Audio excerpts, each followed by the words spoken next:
Here's a little social interaction life hack I've discovered. If you're meeting someone new and you want to get to know them better, and you see any semblance of a tattoo peeking out of their sleeve, compliment it.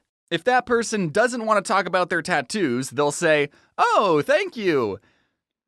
Anyway, this is my stop. But if they do want to talk about their tattoos, their face will light up and then they'll do the rest of the talking. I realize that by giving you this advice, now anytime I compliment someone else's tattoos, it will seem disingenuous, but it's not, most of the time.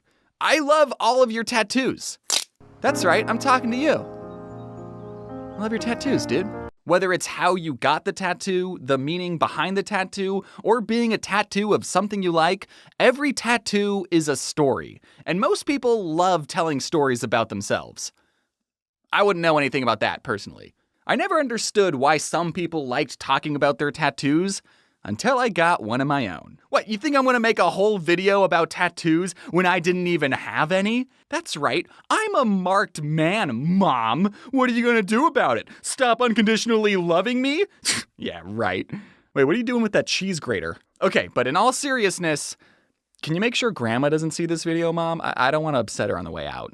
Back in the day, tattoos used to be a symbol of rebellion and meant you couldn't get a job. No regrets, baby! But I feel like tattoos are getting more and more accepted, if not expected. I'll see a jacked, bald guy covered in tattoos and think, okay, yeah, he was meant to look like that. For me, the idea of being a badass tattooed guy with a sketch pad and a beanie and ripped jeans and a beaded bracelet always seemed cool to me. But like most people, when it came to tattoos, I had reservations. Ooh, this is gonna be on my body forever? What if I hate it? I had an idea once of getting these 5 Magic the Gathering symbols tattooed on my forearm. I even dotted them out in Sharpie once just to give them a test drive. But I ultimately decided not to get them because I was worried in 5 years I would go, "Oh, these? I was really into Magic the Gathering in my 20s. Not anymore, though, so now every morning I wake up with impending feelings of shame and remorse that I even decided to get this thing. And I didn't want that to happen, even though I've been playing Magic for over 15 years, and it means a lot to me, and I'm going to be buried with my sliver deck, and alright, maybe I should just get it. Even though people know that tattoos are permanent, there are still way more bad tattoos than there should be. One time I saw this picture of someone's tattoo on a bad tattoo subreddit, and I thought it'd be funny to prank my family group chat by photoshopping that tattoo onto my arm. And then I thought it'd be funny to post that picture onto Instagram. I didn't think anyone would fall for this poor excuse of a Photoshop job, but then the internet and my family proved me wrong. Immediately, I started getting phone calls from my parents, and even my book agent rang me up and was like, "Did you actually get that tattoo?" No, it's not a real tattoo. I mean, it is a real tattoo, but it's on someone else's body. That's their cross to bear. I can only imagine what that person's family and book agent went through. My parents were not supportive of me getting tattoos.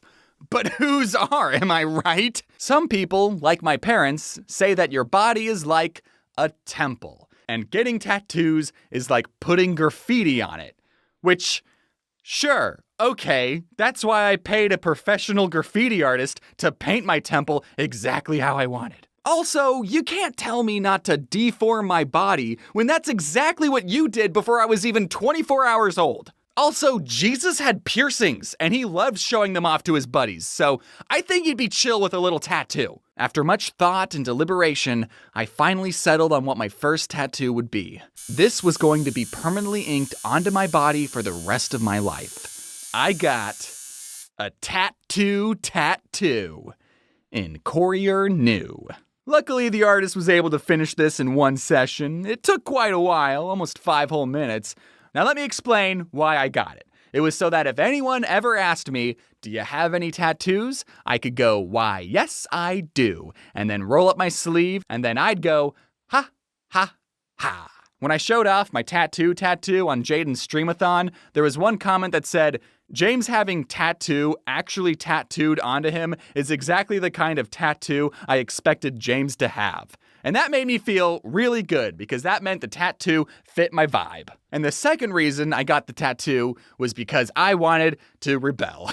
Since tattoos were frowned upon growing up, I wanted to have one just to have one. So I got a tattoo with no meaning whatsoever, which, in a way, is the meaning. Even though the tattoo was small and usually covered up by my sleeve, I still felt anxious about getting it. And I continued to feel that way for about a week after I got it. It was a jump scare every time I saw it in the mirror, and I would look at it closely and go, "Yep, that's really in there.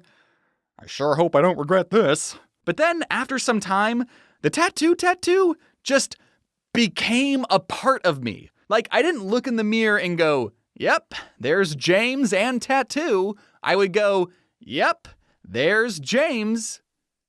Full stop." And from that day on, I loved giving people advice on tattoos. As a marked man myself, I think you should absolutely get that Shadow the Hedgehog full back piece. YOLO, remember? What? You're worried that it's going to look bad when you're 70? Yeah, it's going to look bad when you're 70. You're 70. Don't think about how bad it's going to look. Think about how much you're going to enjoy it from now to when you're 69. I've known people my age who still hide their tattoos from their parents, but like the honest prodigal son that I am, I wasn't going to be doing that. But the next time I visited my parents, I walked into their house, and the very first thing my mom said to me was, "Do you have any tattoos?" She beat me to the punch. What? Why would you ask that? Because last night, I had a dream that you came home and were covered in tattoos. So, which one of you incepted my mom? God? I said, "Are all tattoos bad?" "Yes, all of them are bad. Even this one." And I rolled up my sleeve and revealed my massive tat. And her reaction was, "Ah." Well, it's not the worst word to have permanently inked on your body. Later on, she said, if you go to a Star Wars party, you could change it to Tatooine. So, I think she took it pretty goodly. Now, some of you might be thinking that my epic sleeve of a tattoo isn't that big a deal. It's tiny and can only be seen if I'm swimming or boxing or wearing a tank top. But you see, after getting tattooed, I experienced what people in the tattooing business call catching the bug. After seeing how much I liked my first tattoo and knowing that I could handle having a tattoo, I was ready to get something badass. I set up a big boy tattoo appointment with an artist I liked, and when I was in the tattoo shop, the artist asked, "Is this your first tattoo?" "Is this my first tattoo?" No, sweetheart. I think I know a thing or two about tattoos." So, without further ado, I would like to debut this out of the blue tattoo.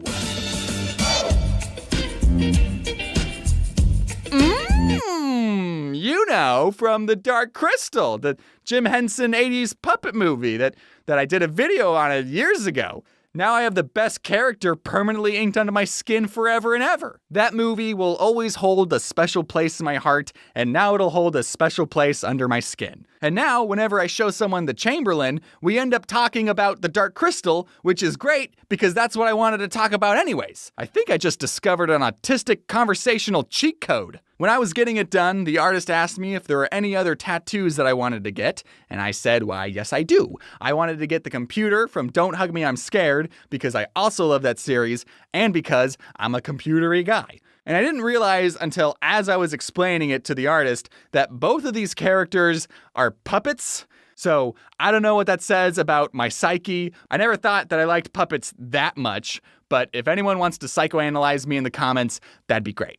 And speaking of YouTube comments, I know a lot of people are going to bring this up, so I'm just going to address it right now. You probably noticed that Chamberlain isn't holding his iconic triangle scepter. Yeah, I already know that. That's because he's holding the Emperor's scepter. It's like my own little headcanon. He got to be the Emperor because he's cool and awesome and...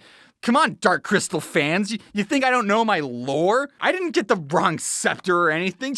You think I'd get something wrong about the Dark Crystal? Okay, you want to know what happened? I own a Chamberlain statue because, of course, I do. And I took pictures of it to send as a reference image to the artist. And I totally forgot that I accidentally broke off his triangle scepter. And now, because of that, he's holding an entirely different scepter on the tattoo. But you know what? I don't care. This one's better. It's a more clear silhouette.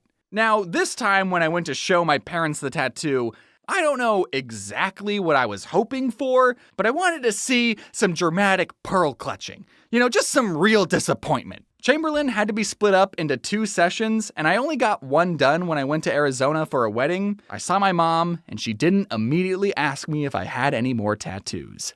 God didn't tattle on me this time. I told her, "Mom, I gotta tell you something, privately." "What is it?" "I need you to keep a secret from Grandma." "Okay, I'm serious. Grandma can't find out about this." "Okay." "Look, it's Chamberlain." And I showed her the unfinished tattoo, and she went, "Oh, do you even like the dark crystal that much?" I mean, yeah, the plot's kind of mid, but it's a cool world. Why were you more upset about my fake Baby Yoda tattoo than my real dark crystal tattoo? She didn't care, and neither did my dad. And you know what? I actually showed my grandma too, and she liked it. I can't make these people mad no matter what I do. One of my cousins is a tattoo artist, and I was talking to him about tattoos, and my mom said, "Oh, you should get your cousin to finish it." And even he said, "Do not do that." Speaking of tattoo advice, if you're thinking about getting a tattoo, I think you should wait. Obviously, it's your body, your choice, but with the minimum age of tattoos being 18 and in some states 16 with parents' permission, I just can't imagine being happy with any tattoos 16-year-old James could think of. All I'm saying is that I'm glad I waited and gave myself time to really know if this is what I wanted. And it was. I know you're young and you want to look as hardcore as possible, but you can still get a tattoo when you're like 23 and it'll look good. Trust me. No matter what tattoo you get, it's a way to express outwardly to the world what you like, what you want to remember, and who you are. Now, if you'll excuse me, I'm about to get a full back piece of my grandma's face. There's literally no way my family wouldn't love that. Thank you all for watching this YouTube video, and now that you're all done, I'm excited to announce that I have a Funko Pop of me. If that's something you're interested in, then you can head on over to my website and you can get a signed Funko while supplies last. As always, thank you to my amazing team, and the next time I'll see you, I might have more tattoos, who knows.